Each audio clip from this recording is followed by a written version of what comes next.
Hello बच्चों, इस video में हम करेंगे complete one shot revision of chapter number 14 semiconductor. तो बच्चों, इस वीडियो में मैंने जितना भी आपको नोट बताने हैं वो सिर्फ आपके 3 से 4 पन्नों में आ जाएगा और उसी में मैंने सारे इंपॉर्टेंट पॉइंट, सारे इंपॉर्टेंट ग्राफ, सारे इंपॉर्टेंट डायग्राम इंक्लूड कर रखे हैं, जिसकी वजह से आपको सारे न्यूमेरिकल जितने भी आज तक पीवाईक्यू में पूछे गए वो सारे आपको इजीली समझ में आ जाएंगे और इस साल के बोर्ड के एग्जाम में जितने भी क्वेश्चन आएंगे वो आप इजीली अटेम्प्ट कर पाओगे। ये जितना भी मैं बताने वाला हूँ वो सारा इंपॉर्टेंट नोट्स मान लो, आप इंपॉर्टेंट चीजें मान लो। देखो बच्चों, यहाँ पे जो मैंने लिखा है वो सबसे इंपॉर्टेंट चीजें हैं जिनको आपको बिल्कुल छोड़कर नहीं जाना, इनको तो दिमाग में रट के जाना भाई साहब एग्जाम में। क्या क्या लिखा मैंने? सबसे पहले लिखा बच्चों पी और एन टाइप का डिफरेंस। ये बच्चों पी और एन टाइप का डिफरेंस मैंने आपको आगे अभी लिख के हैंड रिटन नोट लिखे हैं मैंने। पी टाइप में क्या क्या पॉइंट लिखने हैं, एन टाइप में क्या लिखने हैं, और ज्यादा बल्कि नहीं, सिर्फ 3-3 पॉइंट अच्छे अच्छे पॉइंट लिखे हैं। तो और दूसरा बच्चों फॉरवर्ड बायस और रिवर्स बायस में डिफरेंस, ये इंपॉर्टेंट है, मैंने यहाँ पे स्टार लगा रखा है बच्चों, ये इंपॉर्टेंट है। इस साल तीसरा पॉइंट जो है वो रेक्टिफायर। रेक्टिफायर तो मोस्ट इंपॉर्टेंट में से एक मान लो, ये आना ही आना है एग्जाम में। अभी आपने प्री बोर्ड दिया होगा, अभी फिर आपने वाइवा भी दिया होगा, तो उसमें भी देखा होगा कि प्री बोर्ड में भी क्वेश्चन आ रखे होंगे रेक्टिफायर के और वाइवा में भी सवाल पूछे गए हैं बहुत सारे स्कूल में। एंड बच्चों लास्ट जो है वो आप जब पीवाईक्यू सॉल्व करोगे, previous year question paper solve करोगे, तो आपको दिखेगा कि एनर्जी बैंड डायग्राम बहुत बार पूछा गया है, बहुत बार। तो बच्चों ये था मेन इंपॉर्टेंट टॉपिक। चलो हम स्टार्ट करते हैं सबसे पहले पेज से। सबसे पहले पेज में देखो बच्चों, मैं इस चैप्टर का इंट्रो देना चाहूंगा ताकि आपको समझ में आए कि आगे मैं क्या कह रहा हूँ, electron, P type, N type. इसीलिए बहुत शॉर्ट नोट में, बिल्कुल प्रिसाइज नोट में मैं आपको बताने वाला हूँ कि कहाँ से स्टार्ट करना है। सबसे पहले देखो बच्चों, सेमीकंडक्टर दो टाइप के होते हैं। एक का नाम होता है इंट्रिंसिक, जो कि मैंने यहाँ लिखा हुआ है, और दूसरा होता है एक्सट्रिंसिक। इंट्रिंसिक और एक्सट्रिंसिक दो टाइप के सेमीकंडक्टर होते हैं। इंट्रिंसिक सेमीकंडक्टर किसे कहते हैं? तो बच्चों इंट्रिंसिक सेमीकंडक्टर मतलब होता है नेचुरल सेमीकंडक्टर, जो नेचर में ऑलरेडी पाए जाते हैं। एग्जांपल में कौन कौन है? बोरोन है, सिलिकॉन है, जर्मेनियम है, ऐसे एग्जांपल है अपने पास। तो आपको याद रखना ये पॉइंट कि इंट्रिंसिक सेमीकंडक्टर क्या होता है भैया? नेचुरल सेमीकंडक्टर होता है जो कि अर्थ में नेचुरली पाया जाता है। फिर दूसरा पॉइंट क्या था कि इंट्रिंसिक सेमीकंडक्टर को हमने जब यूज करना स्टार्ट किया तो हमने ये पाया कि इसकी कंडक्टिविटी बहुत खराब है। हमने सेमीकंडक्टर यूज ही की करा, ये मैं अगले स्लाइड में बताऊंगा। आपको क्या याद रखना है कि पहला क्या कि इंट्रिंसिक सेमीकंडक्टर किसे कहते हैं? जो नेचुरल सेमीकंडक्टर है उसे इंट्रिंसिक कहते हैं। दूसरा, इंट्रिंसिक सेमीकंडक्टर की जो कंडक्टिविटी होती है वो बहुत खराब होती है, बहुत पुअर होती है, हम उसका इस्तेमाल अच्छे से नहीं कर पाते हैं। फिर तीसरा पॉइंट, इंपॉर्टेंट पॉइंट, देखो बच्चों मैंने इसको ब्लू से कर रखा है, यहाँ पे भी एमसीक्यू फंसा रखे हैं कई सालों में, मतलब 2-3 साल तक एमसीक्यू फंसे हुए थे। यहाँ पे क्या सवाल पूछा जाता है? वो बोल देंगे कि जो पी टाइप सेमीकंडक्टर है उस पर कौन सा चार्ज होता है, या फिर एन टाइप सेमीकंडक्टर जो है उस पर कौन सा चार्ज होता है। तो जो बच्चों ने क्लास में पढ़ा होता है तो उसमें हम बार बार बताते हैं कि पी में होल्स ज़्यादा होते हैं जो कि पॉजिटिवली चार्ज होता है, और एन में इलेक्ट्रॉन्स ज़्यादा होते हैं जो कि नेगेटिवली चार्ज होता है। तो बच्चों के दिमाग में ये रहता है, तो वो पी को पॉजिटिवली चार्ज मान लेते हैं और एन को नेगेटिवली चार्ज मान लेते हैं, जबकि ऐसा बिल्कुल नहीं होता। जितने भी सेमीकंडक्टर हैं, जितने भी हैं, सारे इलेक्ट्रिकली न्यूट्रल होते हैं। चाहे पी टाइप हो, इलेक्ट्रिकली न्यूट्रल है, उसको छूने से करंट नहीं लगेगा आपको। जित एन टाइप है तो भी इलेक्ट्रिकली न्यूट्रल है, कोई कंबाइन है तब भी इलेक्ट्रिकल न्यूट्रल, नेचुरली पाया जाता है तब भी इलेक्ट्रिकल न्यूट्रल। तो यही लिखा मैंने, ऑल कंडक्टर्स, ऑल कंडक्टर्स नहीं बच्चों, यहाँ पे सेमीकंडक्टर्स आएगा, यहाँ पे सेमीकंडक्टर लिख लेना, all semiconductors, all semiconductors are electrically neutral. कोई चार्ज नहीं होता उनमें, नेट चार्ज कितना होता है? हमेशा जीरो। ये मेन पॉइंट था बच्चों, स्टार लगा रखा है मैंने। तो ये 3 पॉइंट आपको जैसे समझ में आता है कि इंट्रिंसिक कहते किसे, दिमाग में पता होना चाहिए। दूसरा क्या, इसकी कंडक्टिविटी खराब होती है इसलिए हम इसका बहुत ज़्यादा इस्तेमाल नहीं कर पाते हैं। तीसरा क्या था कि सेमीकंडक्टर जो होते हैं वो इलेक्ट्रिकली न्यूट्रल होता है। उसके बाद बच्चों ये 3 फॉर्मूले हैं और यही 3 फॉर्मूले हैं पूरे चैप्टर में। इसके अलावा मैं आपको सच्ची बताऊं कोई फॉर्मूले नहीं है, कोई फॉर्मूले याद नहीं करने। अगर आया भी तो एमसीक्यू में 1 नंबर में ये आते हैं बहुत बार। कैसे, मैं बताता हूँ। एनी मतलब होता है नंबर डेंसिटी ऑफ इलेक्ट्रॉन, कि कितने इलेक्ट्रॉन है 1 मीटर क्यूब के वॉल्यूम में, per unit volume, number of electron मान लो अपने दिमाग में। एनएच मतलब है नंबर डेंसिटी ऑफ होल्स, कितने होल्स हैं। एनआई मतलब होता है इंट्रिंसिक चार्ज कैरियर की नंबर डेंसिटी। अब आपको क्वेश्चन कैसे आएगा? वो बोलेंगे कि इलेक्ट्रॉन की चार्ज डेंसिटी है इतनी और इंट्रिंसिक चार्ज डेंसिटी है इतनी, तो बताओ होल्स कितने होंगे। भाई एनई दे दिया, एनआई दे दिया, एनएच पूछ लिया, तो ये वाला फॉर्मूला लगा दो कि एनई और एनएच को मल्टीप्लाई करूंगा तो एनआई का स्क्वायर। बस एक फॉर्मूला याद रखना है आपको।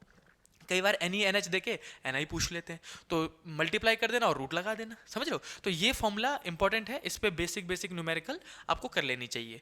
एंड बच्चों ये जो जितना भी मैं पढ़ा रहा हूँ उसका पीडीएफ मैं आपको नीचे डिस्क्रिप्शन में लिंक दे दूंगा, वहां से डाउनलोड करके आराम से नोट बना लेना। इसके बाद आपको बस इसी को रिवाइज करते रहना है, ये पूरा चैप्टर यहीं कंप्लीट हो जाएगा। ऐसे ही मैं सारे चैप्टर के वन शॉट रिवीजन वीडियो बनाने की पूरी कोशिश करूंगा। बस आप लोग कमेंट करते रहना और मुझे मोटिवेट रखना भाई साहब। जितना आप कमेंट करोगे उतना ज़्यादा हम पे प्रेशर आता है कि बनाना है बच्चों के लिए, बच्चे मैसेज कर रहे हैं। तो बच्चों ये पहला स्लाइड तो हो गया जिसमें हमने पढ़ा इंट्रिंसिक सेमीकंडक्टर। इंट्रिंसिक में इतना ही था कि क्या होता है, कंडक्टिविटी खराब थी, सारे न्यूट्रल होते हैं और ये कुछ फॉर्मूले थे। अच्छा ये लास्ट वाला फॉर्मूला बता दे रहा हूँ। जो असलियत में सेमीकंडक्टर में बच्चों करंट बनता है वो इलेक्ट्रॉन की वजह से करंट और होल्स की वजह से करंट दोनों को ऐड करके नेट करंट दिया जाता है। अगर कभी क्वेश्चन आया कि इलेक्ट्रॉन की वजह से इतना करंट, होल्स की वजह से इतना, तो बताओ नेट करंट कितना होगा, तो आप निकाल सकते हो। इसके आगे के भी फॉर्मूले हम बच्चों को पढ़ाते हैं लेकिन वो इतना इंपॉर्टेंट नहीं है, ज़्यादा डीप में नहीं जाना है। उसके बाद बच्चों नेक्स्ट स्लाइड पे चलते हैं जो कि इंपॉर्टेंट पॉइंट्स है, कौन कौन से इंपॉर्टेंट सवाल इस साल आ सकते हैं। यही तो होता है ना, लास्ट टाइम में बच्चा नोट रिवाइज करने जाता है, नोट्स में मतलब 8-10 पन्नों के बने हुए हैं। अब बच्चा एक चैप्टर के 10 पन्ने याद करेगा तो 14 चैप्टर तो 140 पन्ने याद करने हो गया। समझ रहे? तो इंपॉर्टेंट चीजें पढ़नी है, मैं आपको बताऊंगा ना कौन कौन सी चीजें इंपॉर्टेंट। देखो अब हमने आपको बताया था कि इंट्रिंसिक सेमीकंडक्टर की जो कंडक्टिविटी होती है बहुत खराब होती है। अब हमने उसको यूज क्यों किया, तो पहले तो यहाँ समझो फिर आप एक्सटेंसिक समझना। बच्चों ये ग्राफ है, बहुत इंपॉर्टेंट ग्राफ आया हुआ है, पूछा गया है बहुत बार। ये किसका ग्राफ है बच्चों, रेजिस्टेंस का कहूँ या फिर रजिस्टिविटी का कहूँ, और रजिस्टिविटी समझ रहे हो। और किसके साथ है बच्चों, तो ये बच्चों टेम्परेचर के साथ होता है, टेम्परेचर के साथ। अब इसका मतलब क्या है कि जैसे जैसे आप टेम्परेचर बढ़ाओगे, ये पहला वाला ए वाला ग्राफ देखो, ये ए वाला, ठीक है, जैसे जैसे आप टेम्परेचर बढ़ाओगे रेजिस्टेंस बढ़ने लग जाता है, शार्पली इंक्रीज होता है। आपने 10 डिग्री बढ़ाया, ये जल्दी से बढ़ गया, फिर 10 डिग्री बढ़ाया और जल्दी से बढ़ गया। ऑन इंक्रीजिंग टेम्परेचर रेजिस्टेंस बहुत शार्पली, बहुत जल्दी जल्दी इंक्रीज होता है। किसका, वो है बच्चों ए, मतलब है यहाँ पे मेटल्स। जितने भी मेटल्स हैं बच्चों और या फिर कंडक्टर्स हैं, वो सारे के सारे का रेजिस्टेंस जो है वो बहुत जल्दी इंक्रीज होता है टेम्परेचर के साथ। तो इसमें हमें दिक्कत थी कि जैसे ही हम मेटल को बहुत लंबे टाइम तक यूज़ करते हैं तो उसमें रेजिस्टेंस इंक्रीज होने की वजह से हीट ज़्यादा प्रोड्यूस होता था।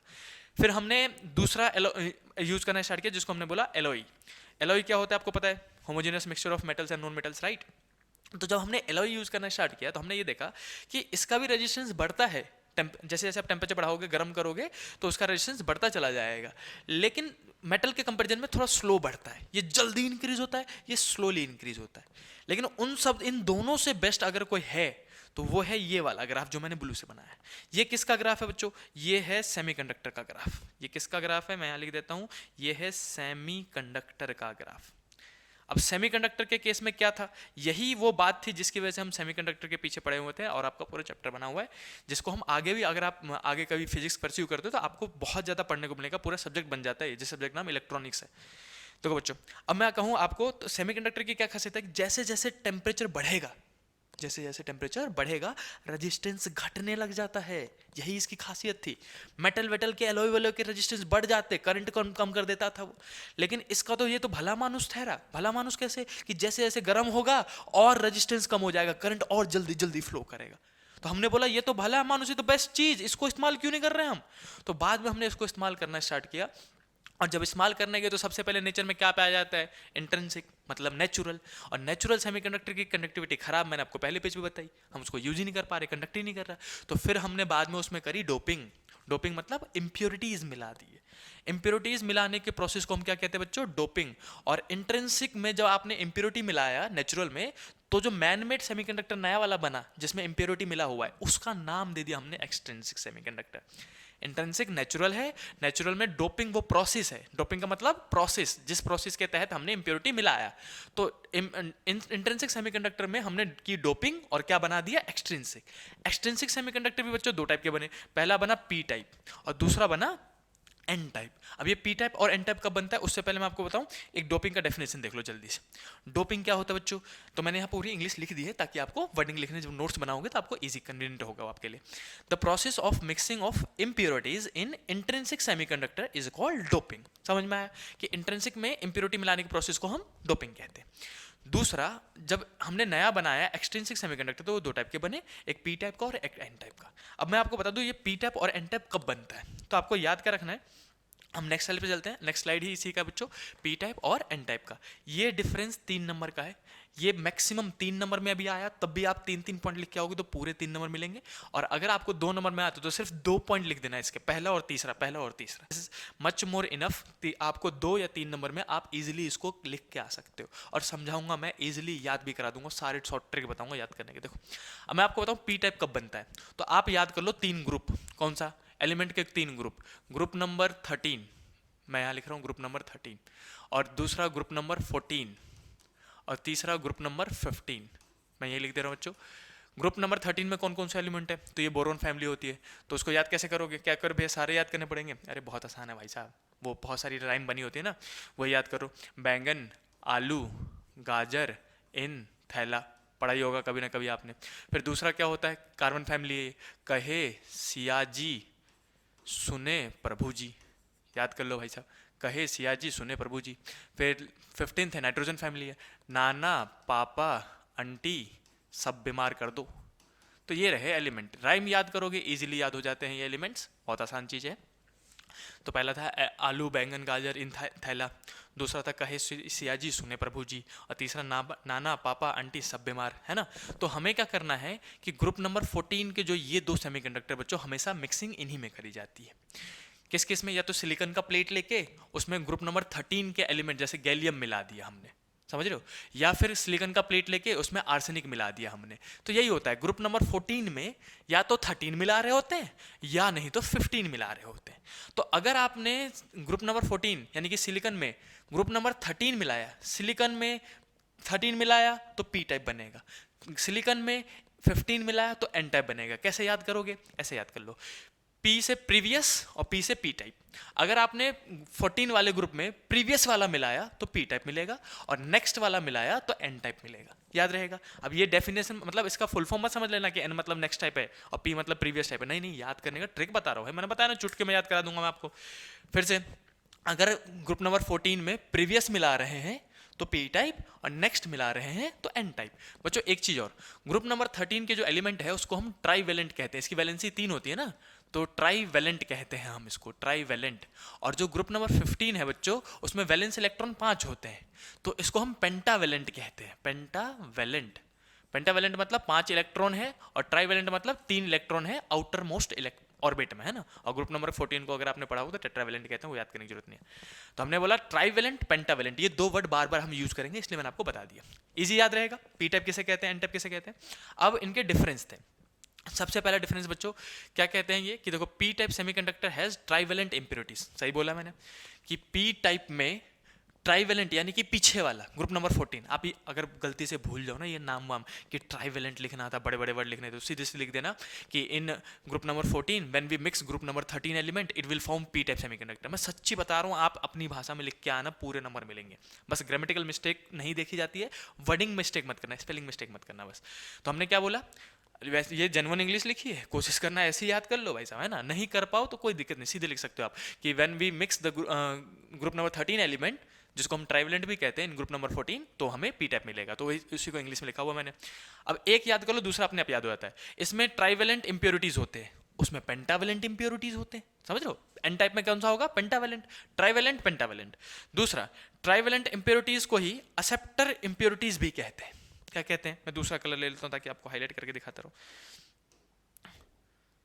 वो जो पी टाइप को हमने यहाँ पे लिया, जो आपने ट्राईवेलेंट लिया था यहाँ पे, जो ट्राईवेलेंट इंप्योरिटी थी, तो ट्राईवेलेंट इंप्योरिटी को ही असेप्टर इंप्योरिटी भी कहते हैं। और वहाँ पे क्या लिया था हमने, पेंटावेलेंट, पेंटावेलेंट को डोनर कहते हैं, इसे असेप्टर कहते हैं। ट्राईवेलेंट इंप्योरिटीज को असेप्टर और पेंटावेलेंट इंप्योरिटीज को डोनर, याद करना है। तीसरा पॉइंट क्या था कि इसमें होल्स मेजोरिटी चार्ज कैरियर होते हैं, इसमें इलेक्ट्रॉन्स मेजोरिटी चार्ज कैरियर होते हैं। 3 पॉइंट है, आप मेरे साथ अगर अभी एक बार बोल सको तो बोल लो बच्चों, तो आप ही का फायदा होगा। पहला पॉइंट, अगर मैं सिर्फ पी टाइप के याद करूंगा, एन टाइप के उसका जस्ट रिमाइंडर ले लूंगा, है ना, सिमिलर ले लूंगा। तो पी टाइप में पहला क्या था कि ट्राईवेलेंट इंप्योरिटीज को मिक्स किया था, इसमें हमने पेंटावेलेंट इंप्योरिटीज को मिक्स किया था। इसमें ट्राईवेलेंट इंप्योरिटीज को असेप्टर एटम कहते हैं, क्या कहते हैं, असेप्टर एटम। और इसमें पेंटावेलेंट को डोनर, एक असेप्ट करने वाला है, एक डोनेट करने वाला है। इसमें होल्स जो है वो ज्यादा मात्रा में होते हैं, और इसमें इलेक्ट्रॉन्स जो है वो ज्यादा मात्रा में होते हैं। बस इतना याद रखना, मेजोरिटी चार्ज कैरियर होल्स है, मेजोरिटी चार्ज कैरियर इलेक्ट्रॉन्स है। तो इतने पॉइंट अगर आपको याद है तो ये मच मोर सफिशिएंट है 3 मार्क्स के लिए भी और 2 मार्क्स के लिए, और ज्यादातर आया तो ये 2 मार्क्स में ही आएंगे बच्चों। चलो ये पी टाइप और एन टाइप आपको समझ में आ गया होगा। नेक्स्ट स्लाइड पे मूव करते हैं, कंप्लीट चैप्टर का रिवीजन कर लेंगे हम एक ही वीडियो में, और सारे इंपॉर्टेंट पॉइंट है बच्चों, एक से एक इंपॉर्टेंट पॉइंट। अगर आप पीवाईक्यू करोगे ना तो सारे क्वेश्चंस मिल जाएंगे आपको, और इतने ही पूछे जाते हैं, इंपॉर्टेंट ही है ये। तो बच्चों अब नेक्स्ट टॉपिक जो है वो है पी एन जंक्शन डायोड। देखो मैं एक छोटा सा रिकैप करा देता हूं बच्चों। सबसे पहले मैंने आपको बताया कि आपको क्या पढ़ना चाहिए, intrinsic semiconductor, natural semiconductor, right. उसमें कुछ फॉर्मूले थे, NE NI का स्क्वायर वाला, है ना। फिर दूसरा था इंट्रिंसिक के बाद एक्सट्रिंसिक सेमीकंडक्टर पे पहुंचे थे। मैंने आपको बताया सेमीकंडक्टर का जो रेजिस्टेंस है वो घटता है टेम्परेचर के बढ़ने पे और मेटल का बढ़ता है, वहां से याद रखना। फिर पी टाइप और एन टाइप में डिफरेंस बताया बच्चों मैंने आपको। फिर आता है लास्ट पीएन जंक्शन, जो कि मैं अभी करवाने जा रहा हूं आपको। देखो तो जो पी एन जंक्शन क्या होता है, अब आपको मैंने अभी बताया कि एक्सट्रिंसिक सेमीकंडक्टर जो है एक पी टाइप बनता है और एक एन टाइप बनता है ना। अब हमने नेक्स्ट टाइम क्या किया, एक ही सिलिकॉन की प्लेट ली, मान लो ये प्लेट लिया सिलिकॉन का, मेरा हाथ सिलिकॉन का प्लेट मान लो, तो आधे साइड हमने इसके पी से डोपिंग कर दी, ग्रुप नंबर 13 मिला दिया आधे साइड में, और आधे साइड में ग्रुप नंबर 15 मिला दिया, और हमने सोचा कि मजा आ जाएगा, कुछ तो नया सा बनेगा। तब जो डिवाइस बना उसको हमने बोला पी एन जंक्शन डायोड। क्या बोला बच्चों उसको हमने, पी एन जंक्शन। अगर एक ही प्लेट में दो, अगर आप एक प्लेट में सिर्फ ग्रुप नंबर 13 मिलाओगे, ट्राइवेलेंट मिलाओगे, तो ये पी टाइप बन जाएगा पूरा। अगर इसमें आपने पेंटावेलेंट यानी कि ग्रुप नंबर 15 मिलाया तो एन टाइप बन जाएगा। लेकिन एक ही प्लेट में आधा ट्राइवेलेंट मिला दिया, आधा पेंटावेलेंट मिला दिया, ग्रुप नंबर 13 और 15 दोनों मार्क कर दिया आपने इसमें, तो ये बन जाएगा पीएन जंक्शन डायोड। क्या बन जाएगा, पीएन जंक्शन डायोड। जो कि दिखाते कैसे, ये देखो हमने एक प्लेट लिया और प्लेट में कह दिया कि आधे साइड हमने पी से डोप कर दिया बच्चों और आधे साइड एन से डोप कर दिया। इसी का सिंबल भी होता है, सिंबल होता है इसका पीएन जंक्शन डायोड का। कैसे दिखाते हैं, एक ट्राइंगल से और एक डंडा खींच देते हैं और ये जो दो वायर निकाले हैं वो वायर निकाल दिया ऐसे करके। ट्राइंगल हमेशा पी को रिप्रेजेंट करता है और डंडा जो है हमेशा एन को रिप्रेजेंट करता है। ऐसे करके सिंबल याद रखना, जब भी कहीं ऐसा ट्राइंगल बनाओ तो आप समझना पी है और उसके आगे की लाइन जो खींची गई होगी लकीर वो एन है। अब इसी के नीचे मैंने क्या लिखा, हाँ ये बहुत इंपॉर्टेंट सुना। अब कुछ बच्चे क्या सोचते हैं कि भैया एक साल का क्वेश्चन भी है, PYQ देखना आप, उसमें पूछा गया था कि क्या हम एक पी टाइप को और एन टाइप को फिजिकली आपस में जोड़ दे तो क्या पीएन जंक्शन डायोड बन जाएगा। बिल्कुल नहीं बनेगा भाई साहब। आपने अलग पी टाइप लिया, अलग एन टाइप लिया, आप चाह रहे हो फेविकोल से उसको जोड़ दो तो पीएन जंक्शन डायोड बना दूं, नहीं बनता। पीएन जंक्शन डायोड एक डिवाइस है। जो ये आपने किया था ना कि आधे साइड पी मिला दिया आधे साइड एन, वो मशीन बन गया था, एक मशीन कह रहा हूँ, डिवाइस बन गया था एक। डिवाइस कौन सा, और इस डिवाइस का तो बहुत ज्यादा इस्तेमाल करते हो आप, बहुत ज्यादा, हर रोज इस्तेमाल करते हो। पूछो कहाँ, अपने घर में, कहाँ पे, एलईडी में। भाई साहब एलईडी, मैं दूसरा कलर लेके बताता हूँ। एलईडी का फुल फॉर्म याद है किसी को, अगर याद है तो जल्दी से कमेंट करो, जल्दी से कमेंट करो अगर किसी को याद है कि एलईडी का फुल फॉर्म क्या होता है। बताओ बच्चों एलईडी का फुल फॉर्म क्या होता है। मैं यहाँ पे कलर सेट कर लिया। अब यहाँ पे आता है बच्चों एलईडी, जो हम रेगुलर अपने घर में यूज करते हैं, सबके घर में है भाई साहब। एलईडी मतलब होता है फुल फॉर्म लाइट, एल मतलब लाइट, ई मतलब एमिटिंग, लाइट एमिटिंग, डी मतलब diode, light emitting diode. Diode ही है, यही है वो डायोड, पीएन जंक्शन डायोड ही होता है। इसमें भी जो आप ऐसा करके बचपन में अगर आपने डायग्राम देखा होगा, कई बार आपने प्रोजेक्ट बनाया होगा स्कूल के, तो हमने ऐसा करके डायोड लाते थे, छोटी वाली एलईडी याद है, ऐसे करके ऐसे करके ऐसे करके हुआ करता था, ऐसे करके प्लेट हुआ करता था। तो इसमें ही एक पी है और एक एन है, दो अलग अलग प्लेट हुआ करते थे, ये पीएन जंक्शन डायोड ही है। तो आप इसको ऐसे नहीं कि एक पी और एक एन लिया उनको मिला के आप नहीं बना सकते, उसको स्पेशल मेथड से बनाया जाता है। जैसे कि मैंने आपको स्टार्टिंग में बताया था कि आधे साइड पी आधे साइड एन, तो वही लाइन मैंने यहाँ लिखा है कि P and N cannot be join together physically to form PN junction diode, उसको स्पेशल मेथड से बनाया जाता है। तो बच्चों ये था पीएन जंक्शन डायोड, जिसकी आपको मतलब बेसिक्स पता होनी चाहिए ताकि बायसिंग समझ पाओ, जो कि इंपॉर्टेंट है। तो मैंने आपको पहले बताया कि पीएन जंक्शन डायोड का सिंबल क्या होता है, एलईडी का फुल फॉर्म याद रखना भाई। और इसी में एक इंपॉर्टेंट चीज, ये ग्राफ इंपॉर्टेंट मान लो, पीएन जंक्शन डायोड का कैरेक्टरिस्टिक ग्राफ। ये सब तो सिर्फ समझने के लिए है, जो जो इंपॉर्टेंट है वो मार्क करते जा रहा हूँ कि ये आया हुआ है। आप कोई सा भी बुक उठा के देख लो, PYQ का, अरिहंत का उठा लो, जिस मर्जी को उठा लो, आपको मिलेगा ही मिलेगा ये ग्राफ बने हुए। अब क्या है बच्चों, ये इसको हम कहते हैं बच्चों characteristic graph of PN junction diode. ये नाम याद कर लो। अगर बोला जाए कि ड्रॉ कैरेक्टरिस्टिक ग्राफ, कई बार बोला गया है characteristic graph, characteristic graph of PN junction diode, PN junction diode. PN junction diode का कैरेक्टरिस्टिक ग्राफ है कि ऐसा ग्राफ सिर्फ पीएन जंक्शन डायोड ही बना सकता है और कोई नहीं बना सकता। कैसा ग्राफ, तो आप बनाओ कैसे, बहुत आसान है, बहुत आसान, मैं ट्रिक बताता हूँ। प्लस खींचो सीधे सीधे, एक्स एक्सिस वाई एक्सिस खींच दिया भाई, चारों क्वाड्रेंट बना दिया हमने। पहले वाले केस में जो पहला क्वाड्रेंट है उसमें उठता हुआ ग्राफ बना दो। कैसे ग्राफ बनाओगे, उठता हुआ। और जो थर्ड क्वाड्रेंट है उसमें पहले मरी मरी सी सीधी लकीर लेके आओ, थोड़ा नीचे नीचे नीचे, और किसी भी पॉइंट पे जहां पे आपको मन लगे वहां पे धड़ाक सा गिरा दो। मतलब उसका ग्राफ बनता कैसे, अगर मैं ग्राफ की बात करूं तो एक साइड उठा होता है ऐसा करके और एक साइड ऐसे करके नीचे गिरा होता है। तो ऐसा करके ग्राफ अगर किसी का बना हुआ है तो वो पीएन जंक्शन डायोड ही है और कोई नहीं हो सकता, इसलिए उसको कैरेक्टरिस्टिक ग्राफ कहते हैं। ये कैरेक्टराइज करता है कि ये पीएन जंक्शन डायोड। बस बच्चे गलती कहाँ करते हैं, ये शेप तो बना देते हैं वो, उनको याद रहता है भैया का ये वाला सिस्टम, लेकिन ये ऊपर बना दिया आपने, इधर बना दिया, लेकिन बच्चे भूल जाते हैं क्या, लेबलिंग। उनको यही याद नहीं रहता भाई साहब कि वाई एक्सिस में क्या लिखना था, एक्सिस में, बच्चे वहाँ नंबर कटवा लेते हैं। फिर वो याद रखना, करंट वर्सेस वोल्टेज का ग्राफ है। किसका ग्राफ है, I versus V, current. Current में भी दो, एक चीज फेमस है। पहला तो ये कि अगर आपने ऊपर वाला करंट लिखा है तो वो एम ए यानी कि मिली एम्पियर में होता है, और नीचे वाला माइक्रो एम्पियर में होता है। ऊपर वाला मिली एम्पियर, नीचे माइक्रो एम्पियर। इधर फॉरवर्ड वोल्टेज प्लस वी कहते हैं, इधर रिवर्स वोल्टेज माइनस वी कहते हैं। अगर भूल जाओ वोल्टेज तो एक साइड प्लस वी, एक साइड माइनस वी लिख के आ जाना, लेकिन करंट में जरूर लिख के आना कि ये मिली एम्पियर में है और ये माइक्रो एम्पियर में, क्योंकि ये फॉरवर्ड बायसिंग होती है, रिवर्स बायसिंग। आगे मैं बायसिंग बताऊंगा आपको, ये समझ में आया। तो ये ग्राफ बना के ड्रॉ करके देख लेना, क्योंकि ये इंपॉर्टेंट टॉपिक में से एक माना जाता है। अब बच्चों एक चीज और एक्सप्लेन करूंगा मैं यहाँ पे, जहां पे सुन लो बच्चों, ये जो करंट है एकदम से नीचे गिर रहा है, इस जगह देख रहे हो ऐसे करके, यहाँ पे बिल्कुल मरा मरा सा आ रहा था, एकदम से धपाक से नीचे गिरा। इस जगह के वोल्टेज को वी बी, यानी कि वी बी मतलब होता है बच्चों ब्रेक डाउन वोल्टेज, बी मतलब ब्रेक डाउन, नाम लिख देना बस कि वी वी, जहां पे करंट एकदम से गिरा है ऐसे करके, वो वी बी, वो जो वोल्टेज है वो वी बी कहलाता है। वी बी मतलब क्या होता है, ब्रेकडाउन वोल्टेज। ऐसे करके लिख के आना बस, ये ग्राफ आता है बनाने को 1 नंबर में, 2 नंबर में। तो बच्चों ये था। अब एक चीज और बता रहा हूँ, जो कि अगला टॉपिक अपना। तो सबसे पहले आपने क्या समझा, पीएन जंक्शन डायोड फिजिकली नहीं बनता, स्पेशल मेथड से बनता है। इसका सिंबल ये है और इसका ग्राफ ऐसा बनता है। इसमें क्या है कि अब ये जो पीएन जंक्शन डायोड है बच्चों, इसमें से जो 2 वायर निकली हैं उसमें हम जोड़ते हैं बैटरी। क्या जोड़ते हैं, बैटरी। और बैटरी जोड़ने के 2 तरीके होते हैं, जो कि अपना अगला टॉपिक है, सुनो। तो बच्चों अब ये है बायसिंग। अगर आपने ये जो पीएन जंक्शन डायोड था, सुनो मेरी बात, ये जो पीएन जंक्शन डायोड था बच्चा, इसमें बैटरी जोड़ दी तो उसको हम कहते हैं, उसको बायसिंग कर देना। बायसिंग एक वर्ड है, बायसिंग मतलब बैटरी जोड़ देना पीएन जंक्शन में। इस ट्रायंगल और डंडे वाले में अगर आपने बैटरी जोड़ दी तो उसको हम कहते हैं बायसिंग हो गई। अब बायसिंग भी 2 टाइप की होती है। कैसे, ये देख रहे हो पीएन जंक्शन, एक पी है एक एन है। अब मैं जब मैं बैटरी जोड़ूंगा तो हो सकता है बैटरी का प्लस मैं पी से जोड़ दूं, या फिर उल्टा भी तो हो सकता है कि मैं उसको पलट दूं, नेगेटिव को पी से जोड़ दूं। तो अगर मैंने पॉजिटिव को पी से जोड़ा है तो वो फॉरवर्ड बायसिंग कहलाता है, और अगर मैंने नेगेटिव को पी से जोड़ा है तो वो रिवर्स बायसिंग कहलाता है। ये सबसे आसान तरीका है बच्चों को याद कराने का, कि पी से पॉजिटिव, पी से P, forward biasing, P type. ऐसे मान लो कि पॉजिटिव को पी से जोड़ा तो वो फॉरवर्ड है, और नेगेटिव को पी से जोड़ा तो रिवर्स है। लेकिन यहाँ पे बच्चे कई बार फंस जाते हैं, तो इसलिए हम बच्चों को कहते हैं, आप याद रखना, फॉरवर्ड बायसिंग में पी जो है वो हायर पोटेंशियल पे होगा, हायर पोटेंशियल। अब सिंपल से पता है सबको, पॉजिटिव जो है वो हायर है, नेगेटिव जो है वो लोअर है।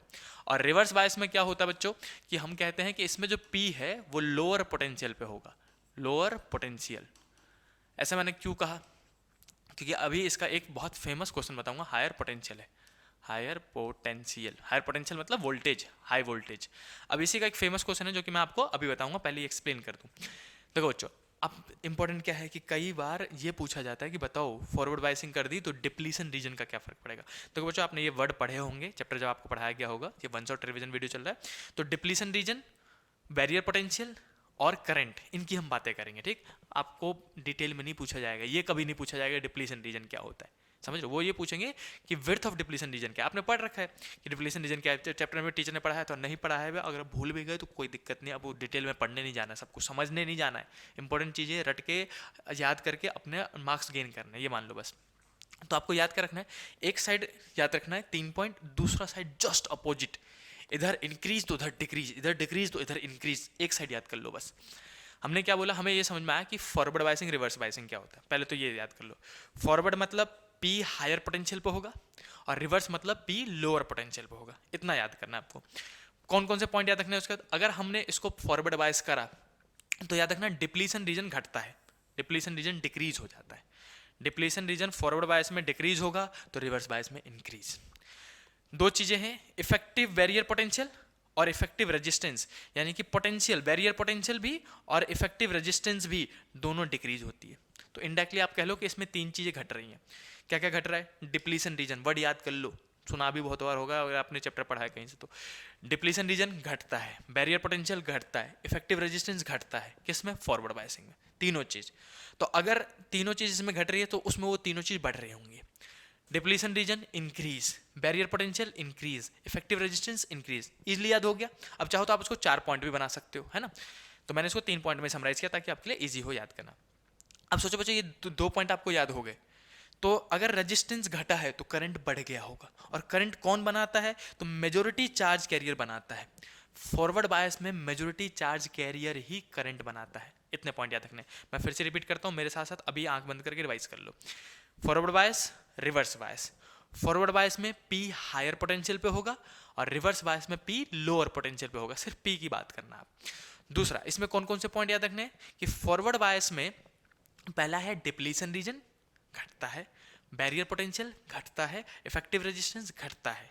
इसमें रिवर्स बायस में ये तीनों चीज बढ़ेगी।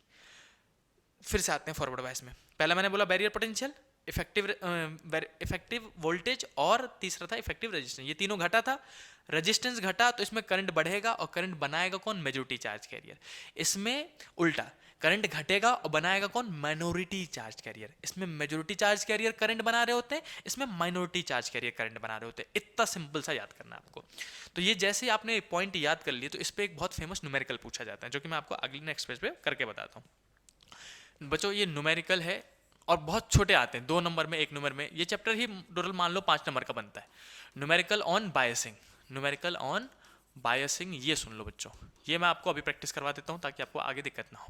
न्यूमेरिकल ऑन बायसिंग मतलब क्या है कि मैंने आपको, देखो एक ही पॉइंट याद रखना है, नोट पॉइंट याद रखना है आपको बच्चों कि अगर P हायर पोटेंशियल पे है, हायर पोटेंशियल पे है, पोटेंशियल पे है, तो वो फॉरवर्ड बायसिंग कहलाएगा। कौन से बायसिंग कहलाएगा? फॉरवर्ड। ठीक। और बच्चों अगर P लोअर पे है, बस P को देख लो, P कहाँ पे है, N को देखना ही नहीं है। P लोअर पोटेंशियल पे है तो वो बच्चों रिवर्स बायसिंग कहलाएगा, रिवर्स। तो देखो बच्चों, इसमें न्यूमेरिकल किस टाइप के आएंगे, कैसे क्वेश्चन पूछे जाएंगे, तो वो डायग्राम बना के देते हैं। डायग्राम कैसा? वो बना देंगे ऐसे करके। एग्जाम्पल के लिए हम 2-3 एग्जाम्पल ले लेते हैं। एग्जाम्पल इसी कलर से ले लेते हैं, रुक जाओ। देखो हमने बोला कि एक ऐसे करके डायोड बना के दे देंगे। ये पहला क्वेश्चन ले रहा हूँ मैं, ठीक है। और यहाँ पे वोल्टेज लिख देंगे, वो लिखेंगे यहाँ पे प्लस का 6 वोल्ट और यहाँ पे माइनस का 3 वोल्ट, ऐसे करके। ये पहला डायग्राम। बताओ ये फॉरवर्ड बायस है कि रिवर्स बायस? दूसरा, ये P बना दिया, ये N बना दिया और यहाँ लिख देंगे प्लस का 6, यहाँ पे लिख देंगे प्लस का 4 वोल्ट, ऐसे करके। दोनों साइड हो सकता है प्लस ही लिखा हो, इसलिए हम बच्चों को प्लस माइनस वाला कॉन्सेप्ट नहीं सिखाते हैं, क्योंकि प्लस प्लस लिख देते हैं, कई जगह माइनस माइनस लिख देंगे। तीसरा एग्जाम्पल लेता हूँ मैं आपके लिए। तीसरा एग्जाम्पल कि वो ऐसा करके P और N लिया, डायोड बनाया उन्होंने, और यहाँ पे माइनस का 6 वोल्ट लिख दिया और माइनस का 4 वोल्ट लिख दिया। बोलेंगे पूछो बताओ ये फॉरवर्ड बायस है कि रिवर्स बायस? बस इतना पूछा जाता है कि whether it is forward bias और रिवर्स बायस, खत्म। चौथा, कई बार तो बहुत ट्रिकी कर देते हैं भाई साहब, ये पहले तो उसी को पलट देते हैं, P और N को ही, क्योंकि बच्चों को आदत होती है हमेशा P लेफ्ट में बनाने की, ये उल्टा कर देते हैं ताकि बच्चा कंफ्यूज हो जाए। अब यहाँ पे लिख दिया, मान लेते हैं प्लस का क्या, माइनस का लो, माइनस में बच्चों को बहुत कंफ्यूजन होती है। माइनस का 10 वोल्ट ऐसे लिख दिया और माइनस का 12 वोल्ट ऐसे लिख दिया। अब बताओ इन चारों में से कौन सा फॉरवर्ड, कौन सा बायस? जल्दी से इस वीडियो को कर लो पॉज अगर आपको आता है तो, और इस वीडियो को पॉज करके चारों में से लिखो, नीचे कमेंट करके मुझे अभी के अभी बताओ। देखते हैं कितने बच्चे, मैं कमेंट पढ़ता हूँ भाई, सब सारे कमेंट पढ़ता हूँ मैं, तो मैं देखता हूँ कि कितने बच्चे सही जवाब देते हैं। अरे गलत सलत जवाब दो, क्या दिक्कत है, जितना पता है करो, गलत करो कोई दिक्कत नहीं भाई साहब, गलतियां करने से तो सीखोगे। चलो जल्दी से वीडियो पॉज करके और इन चारों में से मुझे बताओ कि कौन सा फॉरवर्ड बायस है और कौन सा रिवर्स बायस है। जल्दी से करो भाई साहब, लो हट जाता हूँ, जल्दी करो जल्दी करो। अभी भी नहीं करा तो कर लो, अगर नहीं पता तो कोई दिक्कत नहीं, मैं बताता हूँ। देखो बच्चों, आपने आई होप कि किया होगा, नहीं किया होगा तो सुन लो भाई कैसे करते हैं। देखो बस ये देखना है कि P कौन से पोटेंशियल पे है। P मतलब कौन? ट्राइंगल देखना है बस। ट्राइंगल को देखा हमने, ट्राइंगल कितने पे है? 6 पे, और दूसरे साइड कितना है? -3।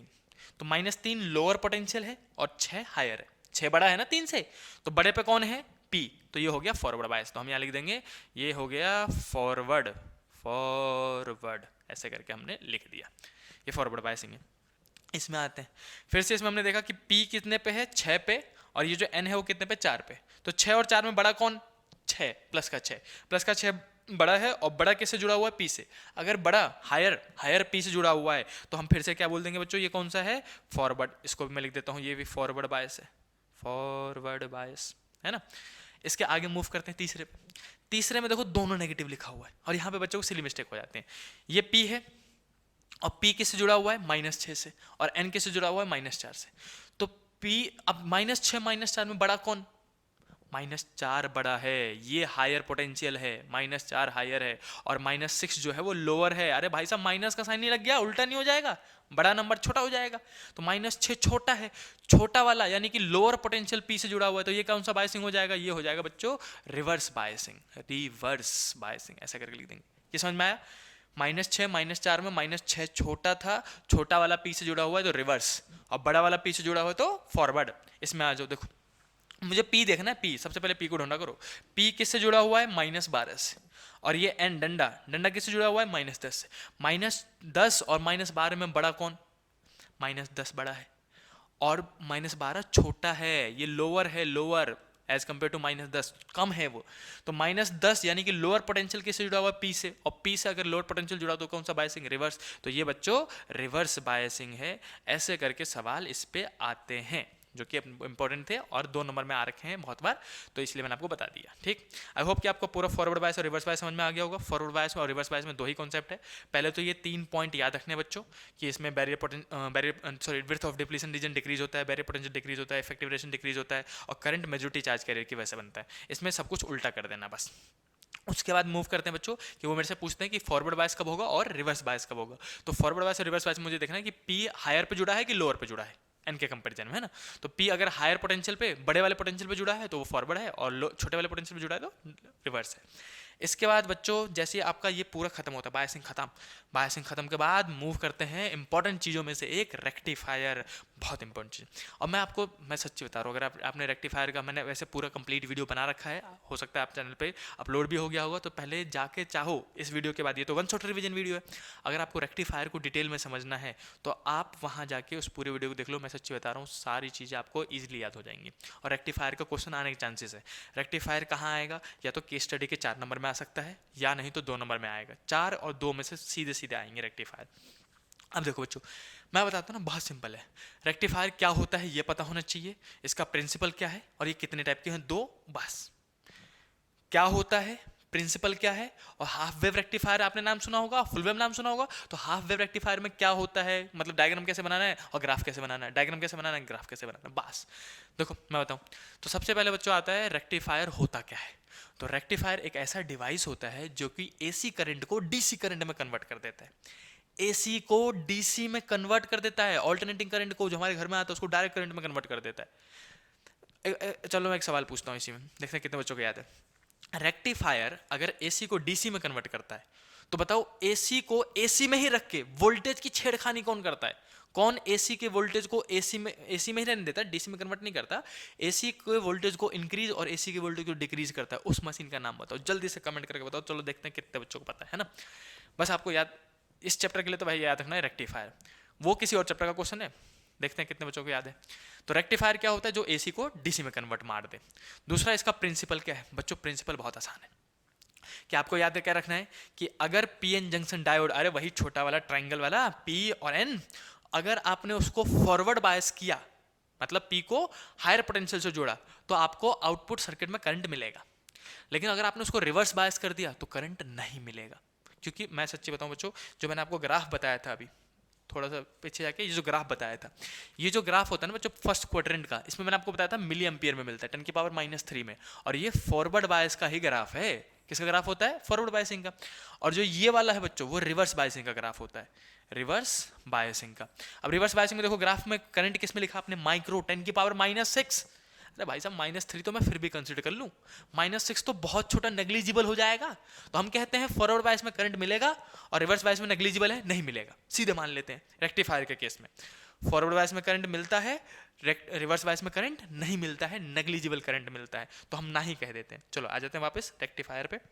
ये रहा, तो प्रिंसिपल क्या लिखना है, यही चीज जो मैंने आपको अभी समझाई है वही उसका प्रिंसिपल है, इंग्लिश में लिखना है बस कि whenever a pn junction diode get forward bias it will give the current and whenever it get reverse bias it will not give the current। इसी को इंग्लिश में लिखा हुआ है, whenever a pn junction diode is forward bias it will pass the current and in case of reverse bias it will not pass the current। बस इतना सा याद होना चाहिए।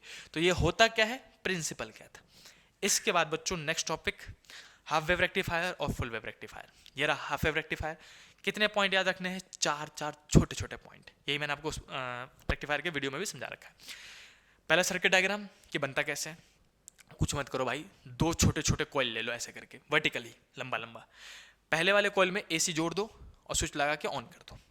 दूसरे वाले कॉइल में के दोनों कॉइल के बीच में दो डंडा खींचना बहुत जरूरी। ये ट्रांसफार्मर को डिनोट करता है बच्चों, ये प्राइमरी कॉइल, ये सेकेंडरी कॉइल, दो डंडे, समझ रहे हो, ये ट्रांसफार्मर का सिंबल होता है। कई बार आप देखोगे कुछ बुकों में ऐसे करके इन्होंने ऐसे करके डॉटेड भी कर रखा है, तो डॉटेड कर भी सकते हो, नहीं भी करोगे तो भी चलेगा, बिल्कुल सही आंसर वो भी माना जाता है, बिल्कुल ऐसे करके। तो डॉटेड करो या ना करो उसको कोई फर्क नहीं पड़ता। तो हमने पहले प्राइमरी कॉइल, ये एक कॉइल बनाया, इसमें एसी जोड़ दिया जिसको हम प्राइमरी कॉइल कहते हैं, हमने एसी दिया।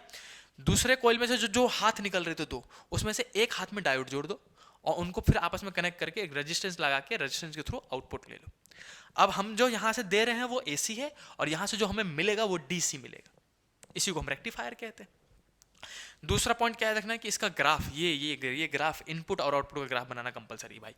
इनपुट में क्या दिया था एसी, तो यहाँ लिख दिया मैंने, ग्राफ बनाया करंट का और टाइम का, इनपुट लिखा एसी लिखा।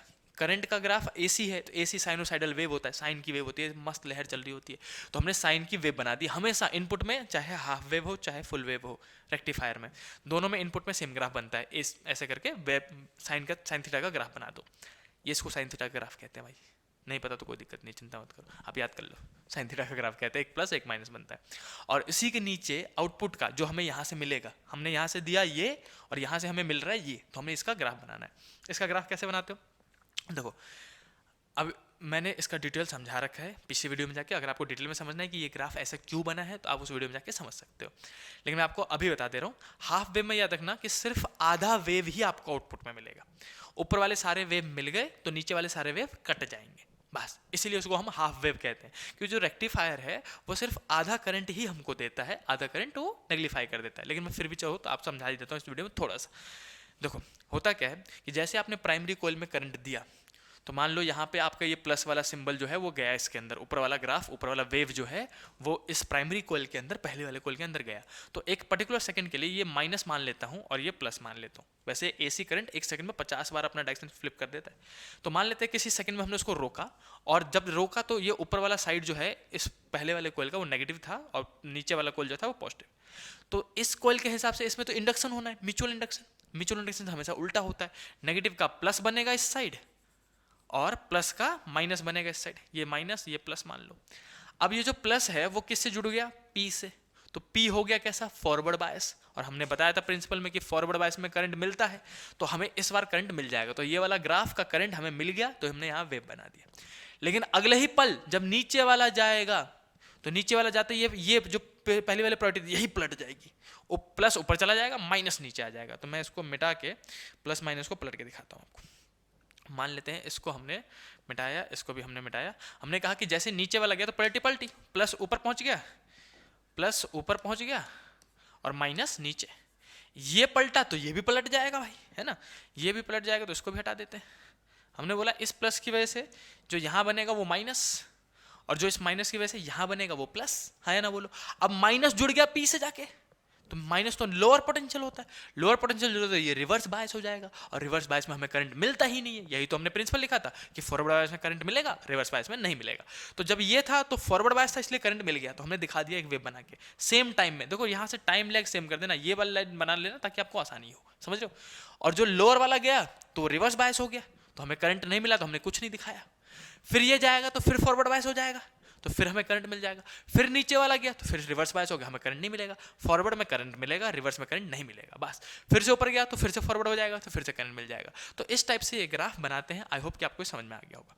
सिंस इसमें दोनों डायरेक्शन थे प्लस माइनस, तो इसलिए हम इसको एसी कहते हैं। लेकिन बच्चों जिसके पास सिर्फ एक डायरेक्शन होता है उसको हम डीसी कहते हैं। अब इसलिए हमने इसको आउटपुट में यहाँ पे डीसी लिखा है। ये पॉइंट समझना आसान, मतलब इंपॉर्टेंट था ये, मान लो, और मैंने आपको आसानी से समझा दिया भाई साहब। अब इन दोनों पॉइंट के बाद सर्किट डायग्राम बनाना आना चाहिए, ग्राफ बनाना आना चाहिए, यही दो चीज़ें बार बार पूछी जाती है। इसको अगर PYQs देखोगे ना और या सैम्पल पेपर देखोगे तो मतलब जो केस स्टडी है उसमें बहुत बार सवाल पूछ रखे हैं। ऐसा वाला ग्राफ बना रखा है, बोलते बताओ कौन है, डिवाइस का नाम बताओ, भाई हाफ वेव रेक्टिफायर है, इजीली समझ जाओगे आप। अब एक इंपॉर्टेंट चीज़ कि इसमें 2 पॉइंट तो समझ गए आप, 2 पॉइंट और याद रखना है, ये एक्स्ट्रा है, फ्रीक्वेंसी और एफिशिएंसी। कि भाई साहब फ्रीक्वेंसी, अब ये सवाल भी एक बार पूछा गया था इसलिए मैं आपको बता रहा हूँ। फ्रीक्वेंसी क्या है कि इनपुट में मान लो आपने 50 हर्ट्ज दिया, तो आउटपुट में कितना मिलेगा, सेम 50 हर्ट्ज। याद रखना, हाफ वेव में सेम फ्रीक्वेंसी मिलती है, फुल वेव में घोटाला होता है। फुल वेव ध्यान से सुन लेना। तो जितना आपने हाफ वेव, अगर जब पूछे ना फ्रीक्वेंसी, अगर मैंने इनपुट फ्रीक्वेंसी 50 दी है तो बताओ आउटपुट कितनी मिलेगी, तो बस ये चेक कर लेना कि हाफ वेव है कि फुल वेव। अगर हाफ वेव है तो सेम सेम मिलेगा, और फुल वेव में डबल हो जाता है, फुल वेव में डबल फ्रीक्वेंसी मिलती है। 50 दोगे तो 100 मिलेगा, 100 दोगे तो 200 मिलेगा, इतना याद रखना। फुल वेव में डबल होता है, हाफ वेव में सेम, हाफ वेव में सेम। उसके बाद एफिशिएंसी, एफिशिएंसी क्या था बच्चों कि इसकी एफिशिएंसी कितनी होती है, 30 से 40% की एफिशिएंसी होती है, क्योंकि 50% वेव तो ये ऐसे ही नहीं देता, 50% ही तो कन्वर्ट करता है, 50% तो वैसे ही खा लेता है ये, और 10% तो हीट लॉस मान लो, तो 30 से 40% की एफिशिएंसी इसकी हम मानते हैं। अब बच्चों मूव करते हैं नेक्स्ट। हमने पहले रेक्टिफायर समझा, फिर हमने हाफ वेव रेक्टिफायर समझा, और अब लास्ट फुल वेव रेक्टिफायर, ये रहा आपका। तो बच्चों फुल वेव रेक्टिफायर को देख के घबराना नहीं, मैं हूं ना, मैं समझाऊंगा, बहुत इजी वे में समझाऊंगा। इसमें भी वही 4 पॉइंट है, circuit diagram, graph, frequency, efficiency, बस। और सब कुछ सेम ऑलमोस्ट इसी की तरह, जो अपना हाफ वेव रेक्टिफायर था उसी की तरह चारों पॉइंट सेम है। इजीली समझ में आ जाएगा, और इतना नोट बना लेना, नीचे से पीडीएफ डाउनलोड करना आराम से, उसको नोट बना के 3 से 4 पन्नों में आ जाएगा आपके, मैं सच्ची बता रहा हूँ। आप तो एक के नीचे एक लिखोगे ना, 3 से 4 पन्नों में आ जाएगा, और इसी को रट लेना, बोर्ड के सारे क्वेश्चन बना पाओगे सारे, फिर बाद में थैंक यू बोलने का भाई। अब सबसे पहले सर्किट डायग्राम बताता हूँ। सर्किट डायग्राम में ये वाला पार्ट सेम है कि पहले हमने एक प्राइमरी कोल बनाया, उसमें डाल दिया एसी, ठीक है, 2 डंडे खींचे, दूसरा कोल बनाया। अब सिंस फुल वेव बनाना है तो हाफ वेव में हमने सिर्फ एक हाथ में डायोड जोड़ा था, फुल वेव में दोनों हाथ में डायोड जोड़ दो, ऊपर वाले हाथ में भी डायोड जोड़ दो, पी और एन ऐसे करके ट्रायंगल डंडा, और इसमें पी और एन जोड़ दो, और इनको आपस में जोड़ के ऐसे करके बंद कर दो। अब आउटपुट यहां से नहीं लेते, इस साइड से आउटपुट, तो हाफ वेव में हमने यहीं से आउटपुट लिया था कि नहीं, सिर्फ एक जोड़ा था, एक हाथ में, दूसरे हाथ में कुछ नहीं जोड़ा था, यहाँ पे आउटपुट लिया था। लेकिन फुल वेव में बच्चों सर्किट डायग्राम में याद रखना, दोनों हाथ में डायोड जोड़ते हैं, और इनको मिला के आउटपुट में लेने से पहले लाइन से बीच से एक लाइन खींचो, और उसमें रेजिस्टेंस जोड़ो, और वहां बाद में देखो यहाँ से जो लाइन आएगी ऐसे करके खींचोगे, इसी में रेजिस्टेंस बना देना, ऐसे करके जिगिर जिगिर जिगिर, और बाद में इसको एरो करके ऐसे करके बीच में छोड़ देना, बस। इस एरो को हम कहते हैं सेंटर टेपिंग। याद रहे तो लिख देना, नहीं भी लिखोगे कोई फर्क नहीं पड़ेगा, बिल्कुल नंबर नहीं कटेंगे। गलत मत लिख के आ जाना, बस उल्टी सीधी चीजें याद है, बिल्कुल परफेक्ट चीज याद है तो लिखो, परफेक्ट चीज याद नहीं है तो मत लिखो। पहले कुछ और लिख के आ गए, टेप सेंटर लिख के आ गए, फिर कुछ पता जो उल्टी सीधी चीज लिख के आ गए, उसके टीचर नंबर अलग काट देगा। तो हमने क्या बोला कि सेंटर टेपिंग कहते हैं। अब ये जो रेजिस्टेंस लगाया उसके थ्रू आउटपुट लेते हैं। अब इसमें बच्चों क्या होता है कि मैं आपको सीधे से बता देता हूँ, अगर मान लो ऊपर वाला वेव गया, तो ऊपर वाला वेव गया तो जो ऊपर वाला है वो फॉरवर्ड बायस हो गया, तो उसी वक्त नीचे वाला रिवर्स बायस हो रहा होगा, क्योंकि देखो मान लेते हैं फिर से ऊपर वाला गया तो ये नेगेटिव ये पॉजिटिव, तो इसका उल्टा इंडक्शन इसमें होगा, ये प्लस और ये माइनस। अब प्लस वाला इसके पी से जुड़ा है, D1 के diode number D1, diode number D2, तो D1 के पी से कौन जुड़ा हुआ है, पॉजिटिव, तो ये हो गया फॉरवर्ड बायस। फॉरवर्ड बायस हो गया तो ऊपर वाले सर्किट में ऐसे करके जो गोला है इतना, ये भी तो सर्किट बन जाएगा, इसमें करंट मिल जाएगा हमें, है ना। लेकिन ये जो नीचे वाला है उसका पी किससे जुड़ गया, नेगेटिव से, तो ये हो गया रिवर्स बायस, तो नीचे वाले में करंट नहीं मिलेगा। लेकिन हमें क्या मतलब, हमें तो ऊपर से करंट मिल गया, हमें तो यहाँ से आउटपुट मिल रहा है, तो ऊपर वाले सर्किट में करंट था तो हमें भी करंट मिल गया, तो हमने डंडा बना दिया, समझ गए। अब जब नीचे वाला गया तो पोलैरिटी पलट जाएगी। पहले केस में ये फॉरवर्ड था, ये रिवर्स, तो दूसरे केस में ये रिवर्स और ये फॉरवर्ड हो जाएगा। जब नीचे वाला फॉरवर्ड तो नीचे से करंट मिल जाएगा, तो हमें तो फिर भी करंट मिलेगा, चाहे ऊपर वाला बने नीचे वाला बने। और असलियत में हो क्या होता है, एक फॉरवर्ड तो दूसरा रिवर्स, फिर दूसरा रिवर्स तो पहला फॉरवर्ड, फिर ये रिवर्स ये फॉरवर्ड, ये रिवर्स ये फॉरवर्ड, लेकिन हमें करंट दोनों केस में से मिलता रहता है। इसीलिए सभी वेव का ऊपर वाला गया तब भी करंट मिलेगा, नीचे वाला गया तब भी करंट मिलेगा, फिर ऊपर वाला गया तब भी करंट मिलेगा, नीचे वाला गया तब भी करंट मिलेगा। और सारे को एक ही डायरेक्शन में बनाना, ऊपर की तरफ ही बनाना, चाहे ऊपर वाला जाए तब भी ऊपर, नीचे वाला जाए तब भी ऊपर, समझ रहे हो, डायरेक्शन नहीं बदलनी, क्योंकि ये डीसी बनता है, एक ही डायरेक्शन में रहेगा सबके सब। तो ये था बच्चों फुल वेव का सर्किट डायग्राम और उसी का ग्राफ। आई होप कि आपको समझ में आ गया होगा बच्चों। देखो समझ में आ गया तो आज ही, चाहे आधे घंटे का 15 मिनट का रेस्ट ले लो, लेकिन आज ही नोट्स कंप्लीट कर लेना है इसके, ठीक। और उसके बाद वो 2 छोटे छोटे पॉइंट है कि फ्रीक्वेंसी मैंने आपको बताया था, हाफ वेव में फ्रीक्वेंसी बच्चों सेम रहती है, 50 दिया है तो 50 ही रहेगी, लेकिन फुल वेव में हो जाती है फ्रीक्वेंसी डबल। अगर आपने इसको 50 दिया तो आपको आउटपुट में मिलेगा 100 हर्ट्ज, समझे। तो याद रखना आउटपुट फ्रीक्वेंसी इनपुट का डबल होता है। और एफिशिएंसी कितनी होती है, तो मैक्सिमम एफिशिएंसी इसकी 80 से 90% होती है, क्योंकि ये पूरा कन्वर्जन कर रहा है, तो 80 से 90% 10% का हीट लॉस मानते हैं। तो ये हो गया बच्चों पूरा फुल वेव रेक्टिफायर। गलती से यहाँ पे मैंने वर्किंग लिखा है ताकि आपको याद दिला दूं, अगर वर्किंग लिखने को आ जाए कि right working of full wave rectifier, तो अपनी ही लैंग्वेज में लिखनी है, मैं सच्ची बता रहा हूँ, कितना याद करने जाओगे, कितने पॉइंट। अब 10th क्लास थोड़ी ना भाई, 12th class science student, senior most class के स्टूडेंट हो आप, तो अपनी लाइनिंग बना के लिखना सीखो और उसी के नंबर मिलेंगे। नेक्स्ट ईयर आप कॉलेज में जाओगे, कॉलेज में भाई अपनी ही भाषा लिखनी पड़ती है, वहाँ पे टीचर के बुके की चीज़ें रटनी नहीं होती है, कुछ स्पेसिफिक वर्ड होते हैं जो याद करने पड़ते हैं कि ये वर्ड इंक्लूड करना है, बाकी राम कहानी अंग्रेजी अपनी लिखनी है भाई वहाँ पे, समझ रहे? तो अभी से आदत डालो, ज़्यादा बेहतर है। बोर्ड में नंबर नहीं करते अपने अपने नाम करने का, बस रिप्रेजेंटेशन सही आना चाहिए आपको। तो बच्चों वर्किंग कैसे लिखोगे? वर्किंग ये लिखोगे कि at a fraction of second, मान लेते हैं इंग्लिश में लिखना, at a fraction of second when the AC current pass through the primary coil it will induce polarity in the secondary coil, and let's suppose the diode D1 become forward bias and at the same time diode D2 become reverse bias. Hence the diode D1 will give the output current. In the next fraction of second, the polarity will change and D1 become reverse bias and D2 become forward bias, and hence this time the D2 will give the output current and this process will carry on. बस इतनी सी English लिख देनी है, समझ रहे हो? घबराना मत, 3 से 4 लाइन भरनी है अपनी इंग्लिश से, समझाते हुए जितना आपको समझ में आए, बस लिखा होना चाहिए वो, अगर आ गया तो, वैसे आने के चांसेस नहीं है। उसके बाद बच्चों last page of this chapter, last topic जो मैक्सिमम आपको याद करना है, और इसी वीडियो में हमने कंप्लीट 1 चैप्टर का शॉर्ट रिवीजन कर लिया, 1 शॉर्ट रिवीजन कर लिया भाई साहब, क्या कह रहा हूँ मैं। एनर्जी बैंड डायग्राम PYQ करके देखो, छपा हुआ मिलेगा, 200% गारंटी। सबसे ज़्यादा इंपॉर्टेंट क्या छपा हुआ मिलेगा आपको? मिलेगा सबसे ज़्यादा इंपॉर्टेंट छपा हुआ मिलो बच्चों P टाइप और N टाइप का ये वाला एनर्जी बैंड डायग्राम। मैं बताता हूँ ये एनर्जी बैंड डायग्राम होते क्या है। पहले हम मिटाएंगे इसको, पहले इसको मिटा देता हूँ ताकि मुझे यहाँ जगह मिल जाए। अरे भाई सब मिटानो था, कहाँ बना रहा हूँ, देख रहे हो, ये दूसरी मिटाई दो उसको। अब मैं आपको समझा रहा हूँ बच्चों कि P टाइप और N टाइप में ये बैंड क्या होते हैं, थोड़ा सा समझा देता हूँ क्योंकि एक बार क्वेश्चन पूछा गया था। देखो मान लो ये न्यूक्लियस, एटम का न्यूक्लियस वो बीच वाला, और इसके बाहर कौन घूम रहा होता है? इलेक्ट्रॉन, है ना, सबको पता है कि इलेक्ट्रॉन ऐसे करके सर्कुलर ऑर्बिट में घूम रहा होता है। तो जो सबसे आउटर ऑर्बिट होती है जिसमें लास्ट इलेक्ट्रॉन होता है उसको क्या कहते हो आप? वैलेंस इलेक्ट्रॉन, है ना, outer most electron is called valence electron. और वैलेंस ऑर्बिट को, जिस ऑर्बिट में वो वैलेंस इलेक्ट्रॉन घूम रहा होता है, उसी ऑर्बिट को, लास्ट वाले ऑर्बिट को, मान लो ये लास्ट ऑर्बिट है जिसमें 1 इलेक्ट्रॉन है, शुरू के पहले वाले ऑर्बिट में 2 इलेक्ट्रॉन और लास्ट वाले में 1 इलेक्ट्रॉन, तो ये 3 हो गया, तो ये लिथियम का हो गया मान लो, है ना, अब याद नहीं करना, ऐसे बता दिया मैंने आपको।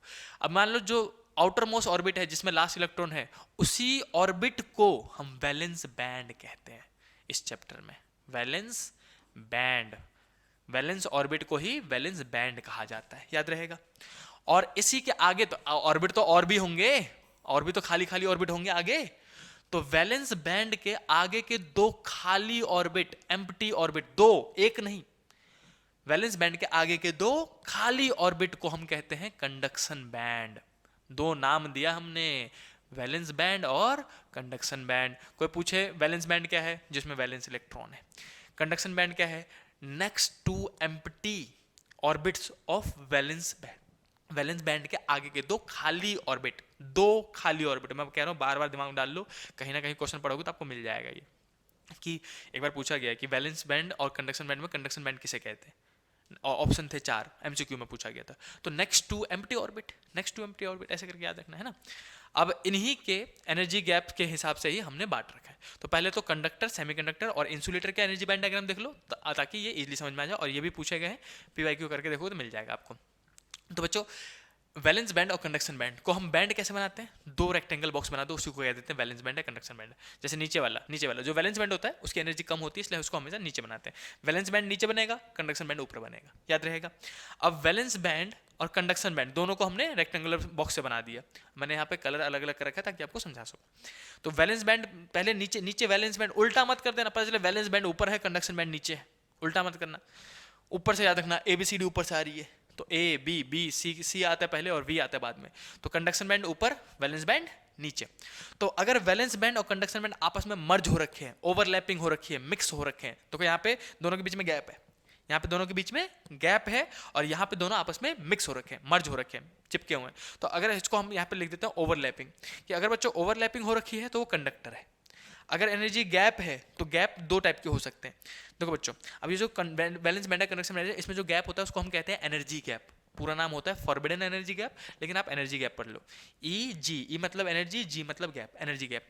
अगर एनर्जी गैप 3 इलेक्ट्रॉन वोल्ट से कम है, कम तो वो सेमीकंडक्टर है। 3 इलेक्ट्रॉन वोल्ट से ज़्यादा तो इंसुलेटर, बस इतना सिंपल। ऊपर कंडक्शन बैंड, नीचे वैलेंस बैंड। अगर आपस में इनकी हो रखी है मर्जिंग, ये ऊपर वाला मान लो ये जो हथेली दिख रही है वो कंडक्शन बैंड, और नीचे वाला ये कौन है, वैलेंस बैंड। अगर आपस में ये मर्ज हो रखे हैं तो कंडक्टर। अगर 3 इलेक्ट्रॉन वोल्ट से कम का गैप है तो सेमीकंडक्टर, और 3 इलेक्ट्रॉन वोल्ट से ज़्यादा का गैप है तो इंसुलेटर। ये तो हो गया इजीली याद। अब इसके बाद जो इंपॉर्टेंट है वो है पी टाइप और एन टाइप। जो सेमीकंडक्टर थे ना पी टाइप एन टाइप, उनके भी एनर्जी बैंड डायग्राम आते हैं, और यही इंपॉर्टेंट है, यही ड्रॉ करने के लिए आते हैं। ये बहुत कम आता है। पहले अगर 2014 के 15 के क्वेश्चन देखोगे तो वहाँ पे आएंगे। 16 के क्वेश्चन मत देख लेना भाई साहब, 16 का पेपर बहुत अच्छा था। इवन 2023 और 24 का पेपर भी बहुत अच्छा बना है फिजिक्स का। इसलिए कह रहा हूँ बच्चों, तैयारी करो, एक्स्ट्रा एफर्ट मारो दिन रात, मतलब मुश्किल से 20-25 दिन बच्चे होंगे तो उसमें जितना लग के तैयारी कर सकते हो कर लो। यही महीना है जहाँ पे आपको लास्ट में याद आएगा, जिस दिन आपके रिपोर्ट कार्ड आएंगे ना और नंबर अच्छे आए हैं तो आपको याद आएगा कि आपने कितनी मेहनत की थी। मतलब सारी चीज़ें हटा दी थी, सारी चीज़ें हटा दी थी, बार बार कॉपी लेके रिवाइज करता था, बार बार जैसे एक सब्जेक्ट से उठा 15 मिनट के गैप ले दूसरा सब्जेक्ट पढ़ा करता था, दिन रात एक किए थे, वो सब याद आता। और हाँ, नहीं पढ़े तो मक्कारी भी याद आती है, ये भी याद रखना कि हमने ही मक्कारी करी थी। चलो भाई, मक्कारी नहीं करनी है, दिन रात एक कर देना है, मेहनत करना है। जिस दिन रिजल्ट आए उस दिन भाई साहब खुशी का माहौल होना चाहिए घर में। देखो, पी टाइप सेमीकंडक्टर की बात करता हूँ बच्चों में। तो पी टाइप सेमीकंडक्टर का कैसे बनाते हैं, सब कुछ सेम है। Valence band, conduction band, valence band, conduction band, है ना। तो ऊपर कंडक्शन बैंड बनाया, नीचे वैलेंस बैंड। अब एक छोटा सा राइम बताता हूँ। क्या करना है कि पी से पी टाइप और पी से ऊपर U PPER में U गैप कर देना ऊपर। तो होता क्या है, पी टाइप में जो वैलेंस बैंड है उसका जो अपर लेवल एनर्जी लेवल होता है वो थोड़ा सा ऊपर उठ जाता है, जिसकी वजह से net band gap, net energy gap कितना होना चाहिए था, इतना।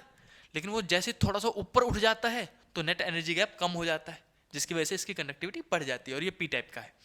पी टाइप में थोड़ा सा ऊपर उठा होगा, एन टाइप में थोड़ा नीचे आ रखा होगा। एन से एन टाइप, एन से नीचे। सच बता रहा हूँ, एग्जाम में कंफ्यूज होने के चांसेस बहुत ज़्यादा है। बच्चा ये भूल जाता है कि एन में नीचे था कि ऊपर था, और एक बनाने को आता है कि पी का बनाऊं या फिर एन का बनाऊं, तो बच्चे वहाँ पे कंफ्यूज हो जाते हैं। इसलिए मैं आपको राइम बताता हूँ, ट्रिक बताता हूँ, तो कि आप बिल्कुल नहीं भूलोगे और बिल्कुल सही आंसर लिख के आओगे। वरना पता चले लिख के तो आए हैं, गलत वाला लिख दिया, फिर नंबर कट जाएंगे सीधे सीधे 2। समझ रहे हो। और मुश्किल से, आपने सच्ची बता रहा हूँ, 2-3 क्वेश्चन गलत कर दिया ना तो वैसे ही बच्चे 90 से नीचे आ जाते हैं। ऐसा नहीं करना। ट्रिक बता रहा हूँ, सारे ट्रिक याद करते रहो, और ऐसे करके सारे वीडियोस मैं बनाऊंगा, सारे चैप्टर की पूरी कोशिश करूंगा सारे चैप्टर के बना दूँ। तो देखते रहना सारे वीडियोस। अच्छा, पी से ऊपर यानी कि पी वाले में ऊपर चला जाता है और एन वाले में नीचे आ जाता है। कौन नीचे आएगा, कंडक्शन बैंड। कौन ऊपर जाएगा, वैलेंस बैंड। और ऐसे करके कितना जाता है, तो ये देखो, ये रहा कितना ज़्यादा है। तो एक रेंज याद कर लेना, 0.01 इलेक्ट्रॉन वोल्ट से 0.05 पी में दिखाना है, और इसमें 0.01। अगर भूल जाओ तो दोनों में 0.01 लिख के आ जाना। 0.01 इलेक्ट्रॉन वोल्ट, 0.01 इलेक्ट्रॉन वोल्ट, ऐसे करके दिखा के आ जाना कि ये 0.01 इलेक्ट्रॉन वोल्ट नीचे आ गया, ये 0.01 इलेक्ट्रॉन वोल्ट ऊपर चला गया। अब सिंस पी है तो कई बार यहाँ पे ई लिखा होता है, असेप्टर एनर्जी। याद है, पी में असेप्टर एटम था और एन में डोनर था। असेप्टर डोनर डिफरेंस में बताया था, तो याद रहे तो लिख देना कि यहाँ पे ई होता है असेप्टर एनर्जी और ये डोनर एनर्जी। नहीं याद रहे तो कोई दिक्कत नहीं है, आप conduction band, valence band, P को थोड़ा ऊपर करके दिखा दिया और एन को थोड़ा नीचे करके दिखा दिया। तो ये डायग्राम इंपॉर्टेंट है बच्चों, कोशिश करना अच्छे से याद कर लो इसको। अच्छे से लिख लिख के 2-3 बार याद करोगे, ये ईजिली याद हो जाएगा। तो ये था लास्ट जो कि डायग्राम था इस चैप्टर में। तो बच्चों, ये टोटल जो मैंने यहाँ पे 11 स्लाइड्स बना रखी हैं वो आपको पूरा का पूरा जो है मैं नीचे डिस्क्रिप्शन में दे दूंगा, जहाँ से आप इसको आराम से नोट्स बना के लिख लेना। अब मैं आपको छोटा सा समराइज करा देता हूँ, कहोगे तो। सेमीकंडक्टर में सबसे पहले हमने इंट्रिंसिक पढ़ा कि नेचुरल सेमीकंडक्टर, फिर हमने एक्सट्रिंसिक बना, हमने उसमें डोपिंग करी और एक्सट्रिंसिक बना दिया। एक फेमस क्वेश्चन मैं आपको यहीं पे और बताना चाहूँगा, ये लास्ट क्वेश्चन, ये मान लो इस वाले ग्राफ पे भी MCQs आने के चांसेस हैं। किस टाइप के MCQ आएंगे, वो बोलेंगे कि बच्चों एल्यूमिनियम है, सिलिकॉन है, आयरन है और जर्मेनियम है। इन चारों में से अगर मैं टेम्परेचर को इंक्रीज कर दूं या फिर टेम्परेचर को डिक्रीज कर दूं, समझ रहे हो, डिक्रीज कर दिया, टेम्परेचर को घटा दिया, ठंडा, या फिर बोलेंगे टेम्परेचर को डिक्रीज करने की जगह में इन चारों मेटल को मैंने ठंडा कर दिया, कूल कर दिया, तो बताओ किसका रेजिस्टेंस इंक्रीज होगा और किसका डिक्रीज होगा। इस टाइप के सवाल पूछे जाएंगे। तो बच्चों ये याद रखना, ध्यान से देख लेना कि गर्म किया है कि ठंडा। अगर उन्होंने गर्म किया है तो जितने भी मेटल है उसका रेजिस्टेंस बढ़ा दो। मेटल कौन कौन है, अब ये भी कुछ बच्चों को तो ये भी याद नहीं होता कि मेटल कौन कौन है। तो भाई कुछ कॉमन एग्जांपल तो याद कर लो। एल्यूमिनियम मेटल है, आयरन मेटल है, तो अगर मैंने टेम्परेचर बढ़ाया तो इनका रेजिस्टेंस बढ़ेगा। लेकिन अगर मैंने टेम्परेचर घटाया, ठंडा किया, कूल किया, तो मेटल का रेजिस्टेंस घट जाएगा। बढ़ाने पे टेम्परेचर, हॉट करने पे, हीट करने पे बढ़ेगा, और ठंडा कूल करने पे मेटल का टेम्परेचर, मेटल को ढूंढ लो, उसका जो रेजिस्टेंस है घट जाएगा। लेकिन सेमीकंडक्टर में उल्टा है कि अगर गर्म करोगे तो सेमीकंडक्टर कौन कौन है, सिलिकॉन और जर्मेनियम सेमीकंडक्टर है। ये सिलिकॉन और ये जर्मेनियम कौन है, सेमीकंडक्टर। तो इनका गर्म करने पर रेजिस्टेंस घटेगा सेमीकंडक्टर का, और ठंडा कर दोगे तो रेजिस्टेंस उल्टा बढ़ लेता है। याद रखना, सेमीकंडक्टर को ढूंढ लेना वहाँ क्वेश्चन में कि अगर सेमीकंडक्टर है तो उसका रेजिस्टेंस टेम्परेचर के बढ़ने पे घटेगा और टेम्परेचर के घटने पे बढ़ेगा। ये लास्ट क्वेश्चन था जो कि आपको अच्छे से याद होना चाहिए था बच्चों। और इसके बाद ये सारे पीडीएफ मैं आपको ग्रुप में अवेलेबल कर देता हूँ, आज ही नोट बना लेना ताकि आपको इजीली समझ में आ जाए सब कुछ और लंबे टाइम तक याद हो जाए। और भी किसी टॉपिक में दिक्कत है तो आप टॉपिक वाइज भी मुझे कमेंट करोगे। और हाँ, इस चैनल को बच्चों अपने दोस्तों के साथ प्लीज़ शेयर कर दो ताकि हम ज़्यादा से ज़्यादा बच्चों तक पहुँच सके और ज़्यादा से ज़्यादा बच्चों की हेल्प हो पाए। और आप लोगों के कमेंट्स देख के, लाइक्स देख के, शेयर देख के हमें भी मोटिवेशन मिलता है ताकि हम बहुत ज़्यादा वीडियोस आपके लिए जल्दी जल्दी ला सके। तो चलो बच्चों, मिलते हैं नेक्स्ट वीडियो में, तब तक के लिए tata bye bye, see you.